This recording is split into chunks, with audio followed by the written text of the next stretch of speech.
इस पुस्तक में हम जानेंगे कि अपनी सोच को हम धन में कैसे रूपांतरित कर सकते हैं। सोचिए और अमीर बनिए।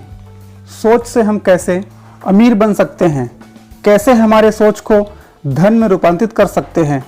इस बुक के ऑथर नेपोलियन हिल ने बहुत अच्छे से इस बुक के माध्यम से हमें बताया है कि हम कैसे अपनी सोच को धन में रूपांतरित कर सकते हैं। यह पुस्तक अत्यंत प्रभावशाली पुस्तक है जो हमको व्यक्तिगत सफलता व उपलब्धि की राह बताती है, जिसको समझ के आप अपने सोचने के तरीके में बदलाव कर आर्थिक रूप से आज़ाद हो सकते हैं। इस पुस्तक के माध्यम से कई लोगों ने अपने क्षमता से अधिक धन अर्जित किया है। आप भी इनके सिद्धांतों का पालन कर अमीरी प्राप्त कर सकते हैं। अध्याय 1, विचार ही वस्तु है। एक विचार कैसे जीवन में बड़ा बदलाव ला सकता है। अगर आप में दृढ़ इच्छा और लगन है तो आपकी सोच आपको आपकी मंजिल तक आसानी से ले जा सकती है। जैसे बाउंस एक फुटपाथिया था, कैसे वह सोच की बदौलत थॉमस एडिसन का पार्टनर बना। सिर्फ सोच का परिणाम था, कुछ भी ना होते हुए भी बाउंस सोच अपनी बड़ी कर थॉमस एडिसन का पार्टनर बना। अध्याय 2, इच्छा।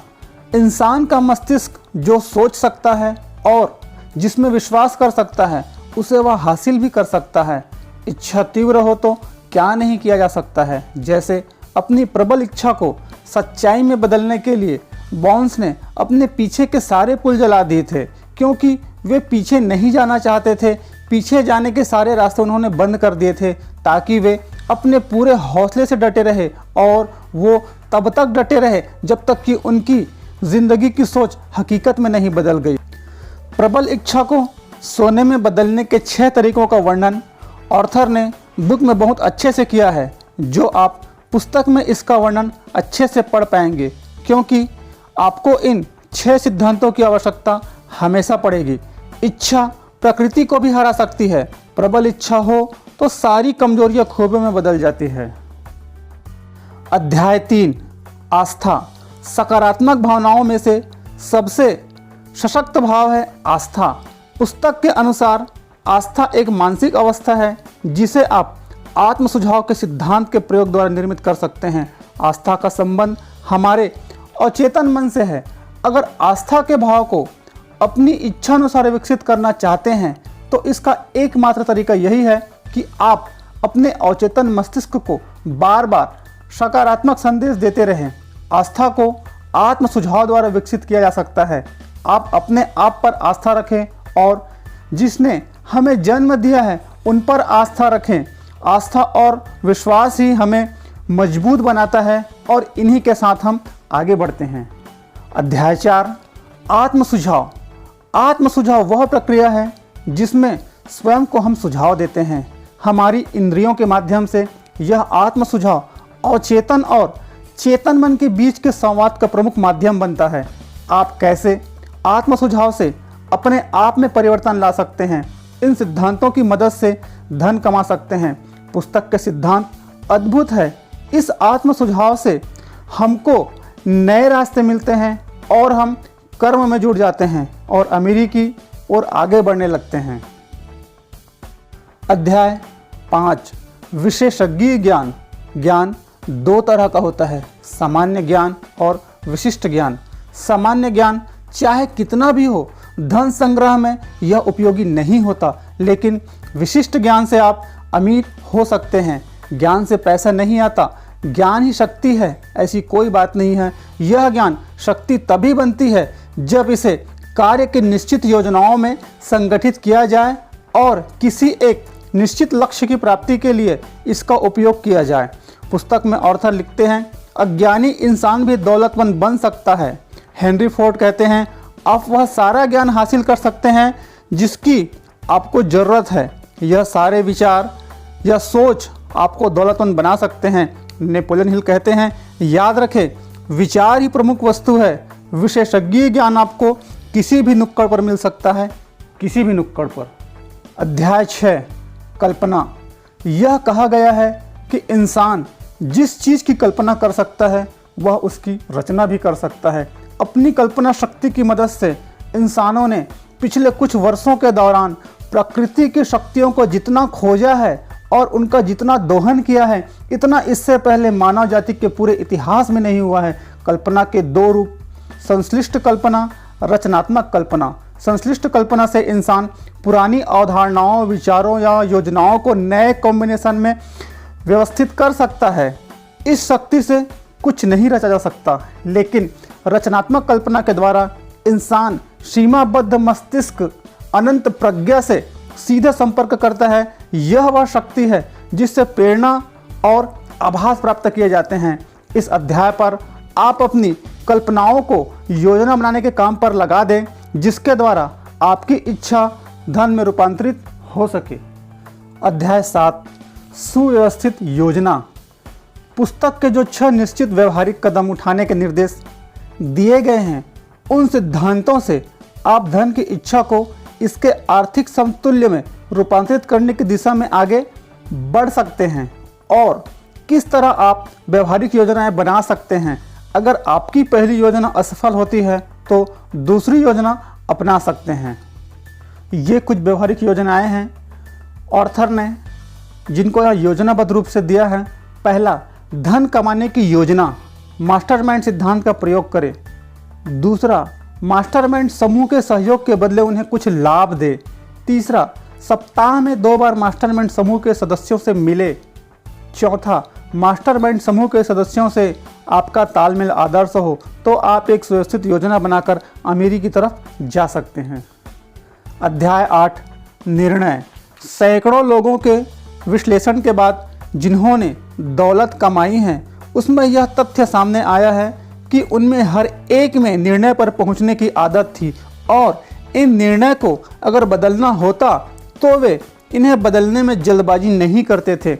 हेनरी फोर्ड का उत्कृष्ट गुण था कि निर्णय पर तत्काल और निश्चित रूप से पहुंचने की आदत और उस निर्णय को बदलने में देर न लगाना। निर्णयों से सफलता संभव है। निश्चित निर्णय लेने में हमेशा साहस की आवश्यकता होती है। इस तरह वह व्यक्ति निश्चित रूप से दौलत बना सकता है जो उस तरह अमीरी की इच्छा रखता है और तत्काल निर्णय लेता है। अध्याय 9, लगन। ऑर्थर कहते हैं, लगन शब्द के पीछे कोई बहुत बड़ा अर्थ नहीं छुपा है, परंतु यह गुण इंसान के चरित्र के लिए उतना ही महत्वपूर्ण है जितना कि स्टील के लिए कार्बन। लगन आपका इम्तिहान लेती है। लगन का अभाव असफलता के सबसे बड़े कारणों में से एक है। लगन भी अध्याय 2 में बताए गए 6 कदमों का ही जिक्र है। लगन की कमी हो तो मास्टरमाइंड समूह का सहारा ले। सभी अध्याय में बताए गए निर्देशों का पालन करें और इन गुणों का विकास करें। अध्याय 10, मास्टरमाइंड की शक्ति।